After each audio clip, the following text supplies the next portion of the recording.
যুব ভারতীতে কালকে মেসিকে নিয়ে যেটা হলো, একজন বাঙালি হিসাবে আমার এই লম্বা নাক কাটা গেল। আর রাজ্যের গলা, ছি ছি ছি ছি। দর্শক, মানুষজন কি দেখতে গিয়েছিল সেখানে? এত টাকার টিকিট কেটে জাস্ট মেসিকে একটু দেখবে, ম্যাক্সিমাম হলে একটা সেলফি তুলবে। তারা কি দেখলো? তারা দেখলো যে বড় বড় নেতা মন্ত্রীরা, বড় বড় সেলিব্রিটিরা নিজেরাই নিজেদের ফ্যামিলি নিয়ে ওনার সঙ্গে সেলফি তুলছেন, ফটো তুলছেন। মানুষ সহ্য করবে? ব্যাস, আরম্ভ হয়ে গেল ভাঙচুর।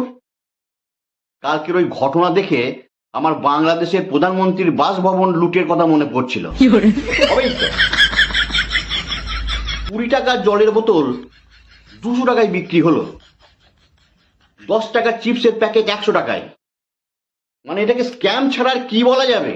আমি তো বরং এক কদম এগিয়ে এটাকে এটাকে বলে দেবো। ছি ছি ছি ছি। মানে আমাদের মান সম্মান থাকলো না। মেসি আর কলকাতায় কোনোদিনও আসবে? এত বড় একটা প্লেয়ার কোনোদিনও আসবে? কোনোদিনও আসবে না। ওর তো কলকাতায় আসার আসল উদ্দেশ্যটাই সফল হলো না। আমার স্থির বিশ্বাস মেসিও রুমে ফিরে গিয়ে চেয়ার টেবিল যা ছিল সব ভেঙে ফেলেছে। ভাঙবে না? ও তো আমাকেই দেখতে পেল না, আমার সঙ্গে সেলফিও নিতে পারলো না।